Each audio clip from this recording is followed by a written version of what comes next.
안녕하세요. 머니가이즈 김민성입니다. 여러분, 우리 동네 어디에서나 볼 수 있었던 홈플러스가 지금 청산초입기에 들어갔습니다.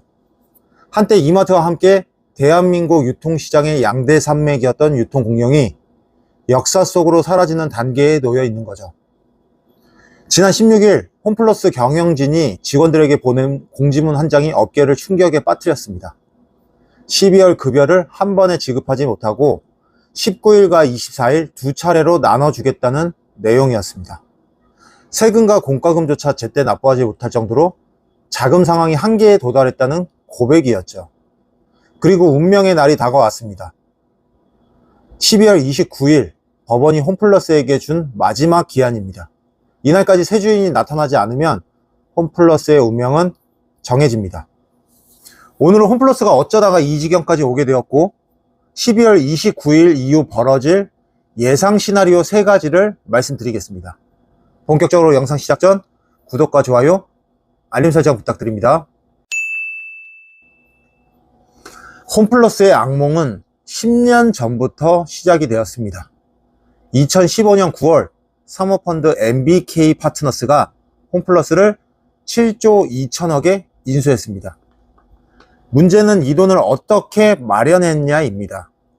자기 돈은 2조 원 남짓, 나머지 5조 원은 빚을 내서 샀습니다. 쉽게 말해 홈플러스 등에 5조 원짜리 빚더미를 얹어 놓은 거죠. 그 다음이 더 과간입니다. MBK는 이 어마어마한 빚을 갚기 위해 홈플러스가 가진 건물과 땅을 팔기 시작했습니다. 그리고는 그 건물을 다시 월세로 빌려 쓰는 황당한 장사를 시작했죠. 내 건물을 팔고 나서 다시 월세 내며 장사를 계속하고 있는 겁니다. 결과는 재앙이었습니다. 건물 판 돈은 빚 갚는데 다 쓰고 1년에 내야 하는 임대료만 4,500억이니 당연히 정작 필요한 곳에 투자할 돈은 없었습니다. 온라인 배송 시스템 개선, 매장 리모델링, 이런 것들은 꿈도 못 꾸는 상황이었죠.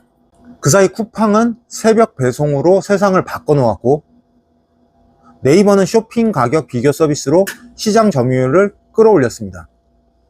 홈플러스는 그저 멍하니 지켜만 봐야 했죠. 결국 3년 연속 매년 수천억씩 손해를 받고 빚은 자산의 14배까지 불어났습니다.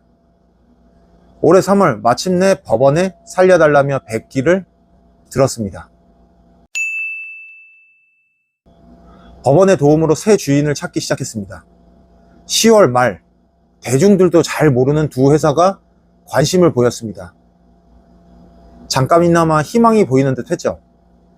그런데 11월 26일 정식 입찰 당일 믿을 수 없는 일이 벌어졌습니다. 입찰에 참여한 회사가 단 한 곳도 없었습니다. 아무도 홈플러스를 사고 싶지 않았던 겁니다. 지금 홈플러스는 죽음의 골짜기에 빠져 있습니다. 물건 납품하는 업체들이 돈을 못 받을까봐 공급을 끊고 있고 매장 진열대에 구멍이 숭숭 뚫리고 있는 상황입니다. 손님들은 계속 줄고 매출은 더 떨어집니다. 그러면 들어오는 돈이 더 없어지죠. 결국 악순환의 연속이 된 거죠. 회사 관계자들은 호소합니다. 홈플러스 직원만 2만 명, 협력업체 직원과 가족까지 하면 10만 명의 밥줄이 달려 있다고요. 그렇다면 운명의 날 이후 홈플러스에게 어떤 길이 기다리고 있을까요? 가능성이 높은 시나리오 3가지를 살펴보겠습니다.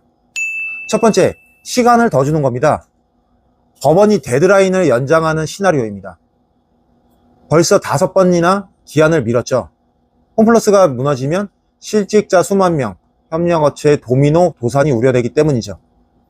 정치인들도 발벗고 나섰습니다. 하지만 시간만 더 준다고 해결될까요? 시간 연장이 의미를 가지려면 채권자들이 빚을 깎아주거나 이자를 없애주는 파격적인 조치가 함께 나와야 합니다. 두 번째, 몸집을 확 줄여서 살아남는 겁니다. 통째로 빨리지 않으니 조각조각 내서 살 길을 찾는 거죠. 적자 매장들은 싹 정리하고 그나마 돈 되는 매장 몇 개만 남겨놓는 겁니다. 홈플러스 익스프레스나 온라인 쇼핑몰 부분만 따로 팔 수도 있습니다.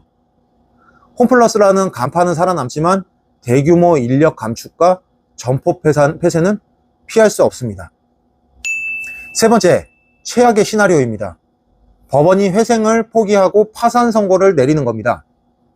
회계법인 계산으로는 홈플러스를 계속 운영하면 2조 5천억의 가치를 가지지만 문 닫고 건물이랑 땅 다 팔아버리면 3조 7천억의 가치가 생겨난다고 합니다.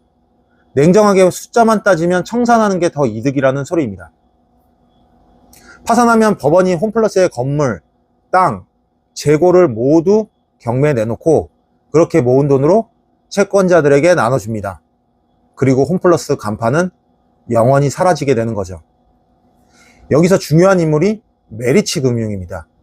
가장 많은 돈을 빌려준 곳으로 홈플러스 매장 62개를 담보로 잡고 있습니다. 홈플러스가 망해도 건물 팔아서 돈을 거의 다 받을 수 있는 위치죠. 메리츠가 어떤 선택을 하느냐가 홈플러스의 운명을 결정할 수도 있습니다. 홈플러스는 지금 벼랑 끝에 서 있습니다. 12월 29일까지 며칠 남지 않았습니다.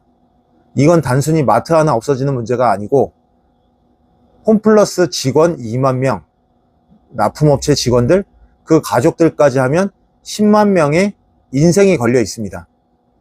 2015년에 7조 원을 들여 샀던 회사가 10년 만에 아무도 거들떠보지 않는 회사가 되었습니다.